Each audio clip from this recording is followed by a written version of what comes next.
Alô vocês, aluno da cidade de Juazeiro.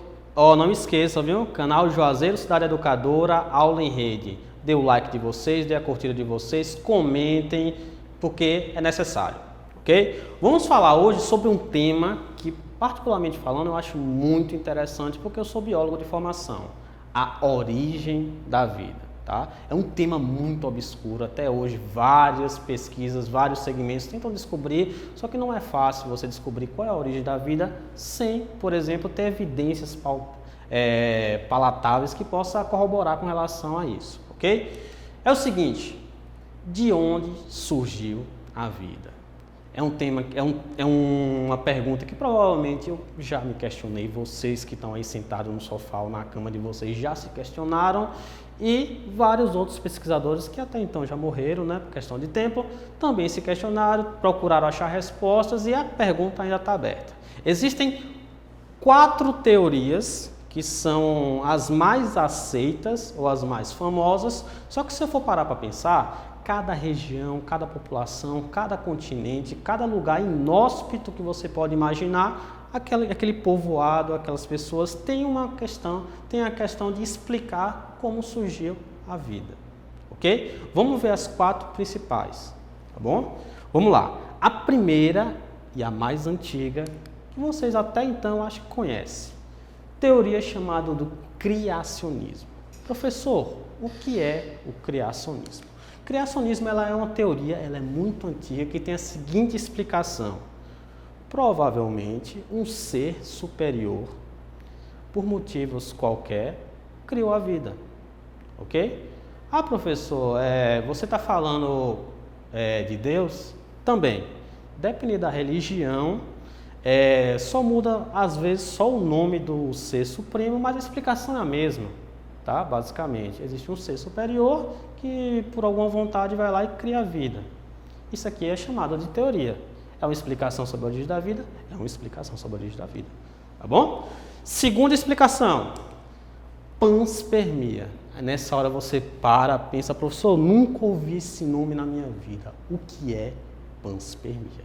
É uma explicação científica, utilizando alguns dados, algumas evidências, onde fala que, provavelmente, o nosso planeta Terra inóspito, e tenta imaginar o nosso planeta sem vida. Professor, como assim? Tenta imaginar o planeta de vocês sem animais, sem plantas, sem micro-organismos, só com rochas e água, sem vida. Provavelmente, de acordo com a panspermia, um asteroide, um astro celeste, simplesmente saiu de um ponto qualquer do universo, acabou se deslocando ou se transportando até o nosso planeta Terra, onde esse astro provavelmente tinha algum tipo de ser vivo lá. Mas, professor, que ser vivo vai estar dentro de um astro celeste que vai cair no nosso planeta e vai povoar nosso planeta? Tente imaginar que tipo de organismo que poderia estar no astro celeste. Uma girafa? Um elefante? Um hipopótamo? Não.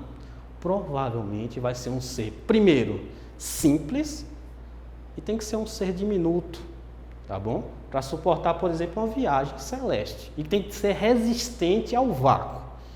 Pode ocorrer? Pode. Porque existem alguns organismos que têm essa capacidade, tá bom? Se quiser pesquisar em casa, pesquisa um organismo chamado tardígrada. Já fizeram experimentos com esse organismo que foi jogado na atmosfera e sobreviveu. Trouxeram ele de volta, vivinho em Silva, tá bom?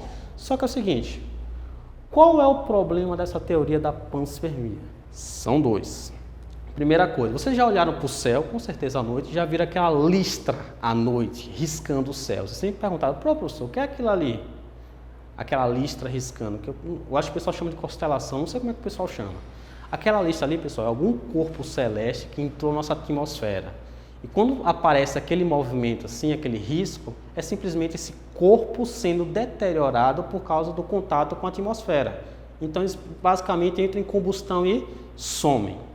Então, para isso ocorrer, essa teoria da panspermia, onde o organismo vai estar num corpo celeste e vai cair no nosso planeta, a primeira coisa, esse corpo celeste tem que ser resistente para aguentar cair na atmosfera e conseguir cair no nosso solo.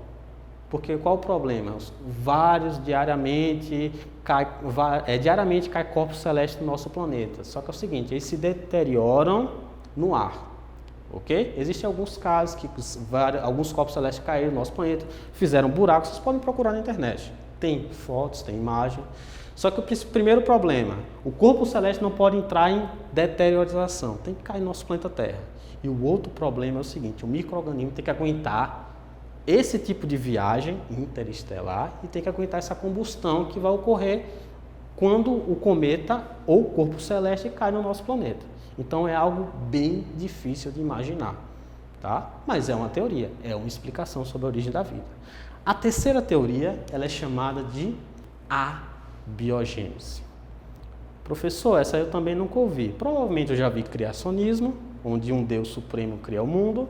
Panspermia, nunca ouvi esse nome, primeira vez que eu estou vendo. Então tá vendo aqui com o professor. E a abiogênese é uma explicação que é bem simples na teoria. É uma explicação onde que os organismos surgiram... Aqui tem um ratinho, não tem? Que é do Ratatouille, o filme, para quem assistiu. Os organismos surgiram de matéria inanimada, tá bom? Como assim, professor? Vamos dizer, tem um rato ali, apareceu agora na minha sala. Da onde surgiu aquele rato?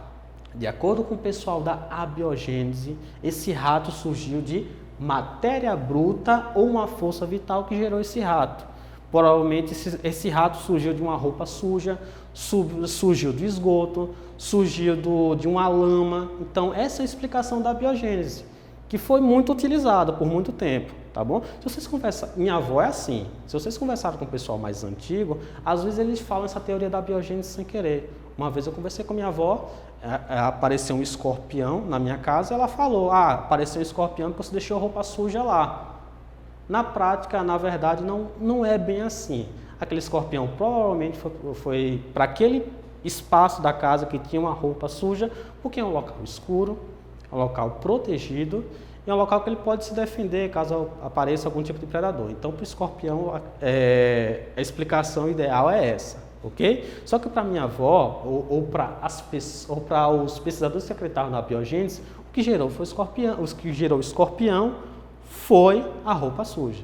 Então, do material inanimado, posso fazer vida. Posteriormente, alguns pesquisadores, conhecidos como biogênese, propuseram outra coisa. A proposta deles é o seguinte: um ser vivo, assim como eu, só pode ser gerado de um outro ser vivo semelhante. Basicamente é o seguinte: eu surgi da minha mãe e do meu pai surgiu dos meus avós surgiram do tataravós e assim subsequentemente. Então, o ser vivo sempre vai surgir de outro ser vivo. Ok? Só vou recapitular para vocês essas 4 teorias. A primeira que eu falei para vocês, criacionismo. Lembra aí, um ser supremo, um ser superior, cria tudo. É uma explicação sobre a origem da vida. Segundo, panspermia. Provavelmente os primeiros seres vivos que povoaram o nosso planeta Terra vieram de viagens interestelares. De algum lugar, acabou caindo no nosso planeta, provavelmente por algum corpo celeste. Terceira teoria sobre a origem da vida significa que os seres vivos surgiram de matérias inanimadas. Formigas surgiram debaixo de pedras, por exemplo. O crocodilo surgiu de dentro de um pântano ou lama. Isso é uma explicação sobre a abiogênese. E quarta explicação, que é a mais aceita atualmente, é o seguinte: os seres vivos surgem de outros seres vivos. Ok? Agora é o seguinte, vou fazer um desafio para vocês, onde vocês vão explicar uma situação e vão dizer qual teoria que vai explicar aquela criação. Desafio. Quando pães são deixados no ambiente em determinado tempo, começam a aparecer certas manchas escuras. Se vocês pegarem aquele pão velho que ninguém quer na casa de vocês, no café da manhã, e deixar lá por 2, 3, 4, 5 dias, ok? Começa a aparecer umas manchas escuras. Normalmente chamamos aquilo ou de bolores, ou chamamos aquilo de fungos. Eu pergunto para vocês, da onde surgiram aqueles bolores e aqueles fungos? Ó, a pergunta, é a primeira pergunta. Eu tenho um pão, surgiu aqueles bolores, ali são seres vivos comendo pão. Da onde surgiram eles? Deixei para vocês a pergunta, viu? E qual é a outra pergunta? Qual teoria que vai explicar essa situação? Ok? primeiro expliquem de onde surgiram esses bolores e esses fungos. Segundo, vão explicar qual é a teoria que vai explicar esse surgimento dos bolores e os fungos. Tá bom? Então, obrigado pela presença.